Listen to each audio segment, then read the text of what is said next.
रतनं पनीतं एतेन सच्चेन सुवाति होतु वनोपगुमे यथा भूषितके गिम्हं नमासे पदमस्मि गिम्हे ततोपमन्दम् अवरङ्गदेशये निष्पानगामिं परमं हिताय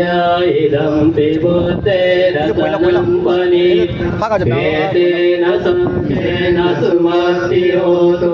वरो वरन्यो वरदो वराहरो अनुत्तरो धम्मवरङ्गदेशयीदं पिबुद्धे रतनं पनीतं एतेन सच्चेन सुमति होतु कीनं पुराणं गवनस्ति सम्भवं विरक्तचित्तायति केवलस्मिन् ते कीनवेश अविवल्लिचन्दानि पन्तिरे